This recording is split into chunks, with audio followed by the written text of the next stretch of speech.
Bonsoir, bienvenue au Talk Orange Le Figaro. Nous recevons ce soir André Vallini, député de l'Isère et proche de François Hollande. André Vallini, bonsoir. Bonsoir. Il y a 4 mois, les socialistes commémoraient le 15e anniversaire de la disparition de François Mitterrand.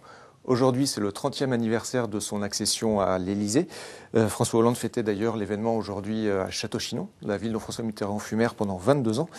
C'est la crise de leadership au PS qui explique cette frénésie commémorative ? Non, d'abord des leaders, on en a plusieurs. Certains pourraient dire trop. On a plusieurs leaders, hommes et femmes aujourd'hui, de talent au Parti socialiste. Et deuxièmement, il s'agit de commémorer un homme avec le talent qu'il a mis, la volonté qu'il a mise pour conquérir le pouvoir. Et si on commémore avec autant de ferveur le 10 mai 81, et si on a commémoré la disparition de François Mitterrand au mois de janvier dernier, c'est parce que lui, justement, nous a montré qu'on peut gagner la présidentielle en étant socialiste. Mais faut-il forcément se réclamer de François Mitterrand pour pouvoir prétendre entrer à l'Élysée quand on est socialiste ? La question n'est pas de se réclamer de François Mitterrand. L'idée, chez François Hollande notamment, mais pas seulement chez lui, est de dire que Mitterrand, grâce à son obstination, à sa volonté, à sa ténacité, a réussi à vaincre la droite et à provoquer l'alternance en France. Parce que certains militants, certains électeurs de gauche sont parfois un peu désabusés, désespérés, le mot est fort, mais doutent parfois de la capacité de la gauche à gagner à nouveau la présidentielle. Mitterrand a prouvé que c'était possible. Donc voilà, on veut dire à nouveau à tous les gens de gauche, aux socialistes notamment, que c'est possible de gagner la présidentielle face à une droite puissante, à condition bien sûr d'y mettre beaucoup de volonté. Plusieurs sondages ont été réalisés sur le meilleur héritier de François Mitterrand. Ils donnent alternativement Dominique Strauss-Kahn ou François Hollande. On va les regarder. Alors d'après un sondage IFOP pour François, Dominique Strauss-Kahn, meilleur héritier de François Mitterrand, 22%, François Hollande, 19%, Martine Aubry, 9%, Ségolène Royal, 7%.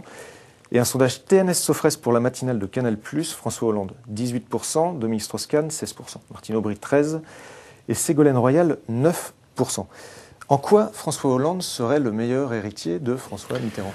Nous sommes tous les héritiers de François Mitterrand. Tous les socialistes aujourd'hui, les dirigeants du PS, les parlementaires, les militants du PS, nous sommes tous les héritiers et les descendants politiques de François Mitterrand.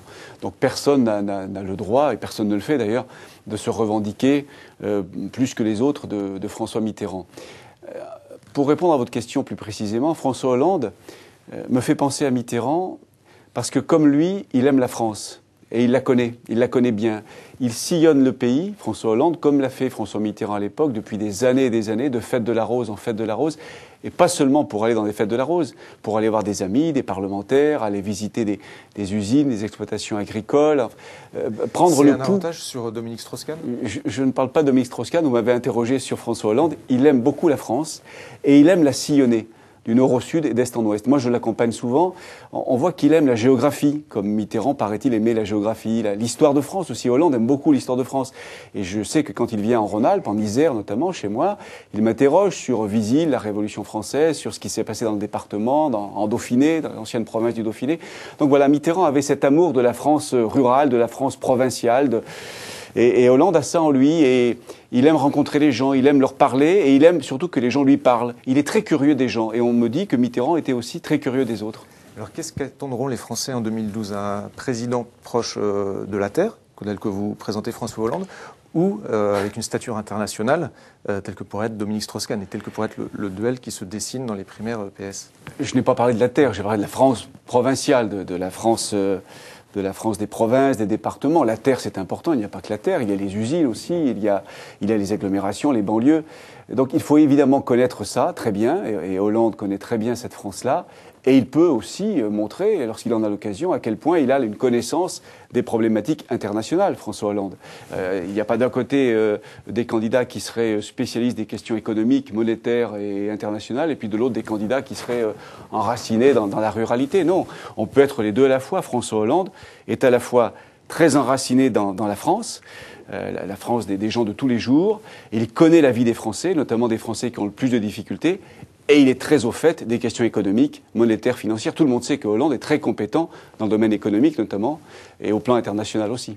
Alors, un internaute, Jean-Charles Léon, justement, pose une question à propos de François Hollande. Vous pose une question à propos de François Hollande.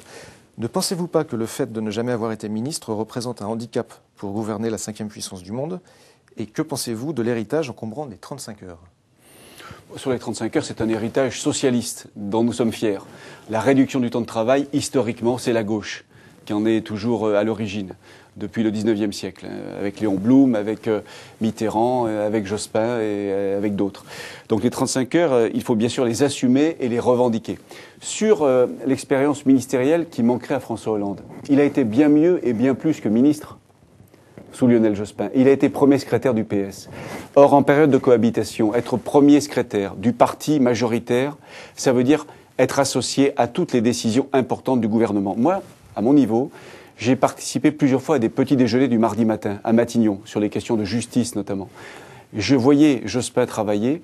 Il consultait d'abord en premier le premier secrétaire, François Hollande. Il y avait les ministres, Daniel Vaillant ou Chevènement, Elisabeth Guigou. François Hollande était un vice-premier ministre? Un peu. C'était un peu un vice-premier ministre. Et Jospin ne prenait aucune décision importante sans en parler avec Hollande, sans lui demander son avis. Hollande avait une vision globale, panoramique, de toutes les actions du gouvernement, de tous les ministères. Donc c'est bien plus formateur, c'est une expérience bien plus riche que d'être ministre d'un secteur précis et cantonné dans son ministère. Ce matin sur France Inter, Martine Aubry a assuré qu'elle était toujours dans la course pour les primaires. Je vous propose de l'écouter. Mitterrand disait toujours l'envie, laissons de côté, mais il faut un cap et donner du temps au temps. C'est ce que j'essaie de faire. Et croyez-moi bien, la vraie question qui se pose aujourd'hui, pour tous ceux qui sont susceptibles de gagner, c'est de se préparer. Je me suis préparée, je suis prête comme les autres. Mais la vraie et la seule question qui se pose, en tout cas pour moi, pour Dominique, pour d'autres, avec qui nous discutons, Laurent Fabius, avec Bertrand Delanoë, c'est se dire quel est celui qui est ou celle qui est le mieux en situation. C'est la seule question qui compte. Compte tenu de son pacte avec Dominique Strauss-Kahn, Martine Aubry peut-elle encore se présenter? Moi, je ne sais pas quel est ce pacte dont on parle toujours sans le connaître vraiment. C'est un pacte écrit, je ne crois pas. C'est un échange verbal qui a eu lieu peut-être entre eux à Marrakech, semble-t-il.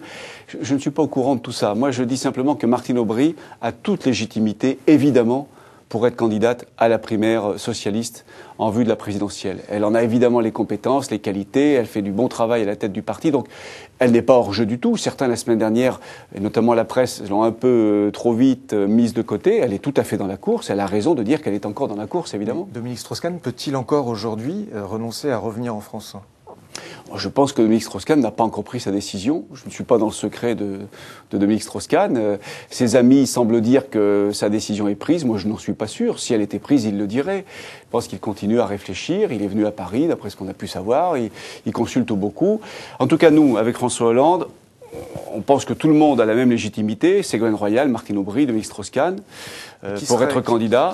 Nous, on continue, on avance, on est dans notre couloir. On ne se soucie pas trop de savoir qui sera candidat ou pas. Hollande, lui, il est candidat. Il a pris sa décision en conscience, en son fort intérieur. Parce que pour être candidat à la présidentielle, il faut en avoir vraiment envie. Il faut être déterminé. Hollande a mûri sa décision depuis plusieurs années. Depuis plusieurs mois, il s'est préparé. Il fait des propositions et on avance. On avance et on verra bien qui est candidat. Ça veut dire que quoi qu'il arrive, il ne renoncera pas. Quoi qu'il arrive, il ne renoncera pas. Le ministre des Affaires européennes, Laurent Wauquiez, a proposé de plafonner le cumul des minima sociaux à 75% du SMIC et de demander 5 heures de travail par semaine aux bénéficiaires du RSA. Les socialistes s'y sont vivement opposés. Et retour, ils sont accusés par la majorité de soutenir l'assistanat. Est-ce que c'est un risque pour le PS d'entrer dans cette discussion ? Personne n'est pour l'assistanat, personne. Et nous aimerions, nous, que le gouvernement se préoccupe de donner du travail à ceux qui sont au RSA. Alors Laurent Wauquiez, heureusement, a été recadré, si j'ose dire, par François Fillon cet après-midi à l'Assemblée nationale. Il a été brutalement désavoué par Marc-Philippe Daubresse, par Roselyne Bachelot. Il fait du populisme.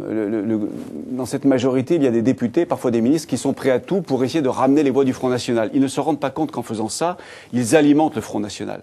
Ça m'a beaucoup étonné de Laurent Wauquiez, que je pensais plus responsable que ça, politiquement, et moins à droite surtout. Il fait du populisme, du social-populisme. C'est dangereux, je le répète, parce que ça va alimenter le Front National. Et puis, le vrai problème, le vrai cancer de la société, ce n'est pas l'assistanat. C'est le chômage de masse, c'est la précarité. Et de cela, le gouvernement est en grande partie responsable. Donc Laurent Wauquiez a vraiment mis à côté de la plaque. André Valigny, merci. À demain pour une nouvelle édition du Talk Orange Le Figaro. Nous recevrons Jean-Pierre Chevènement.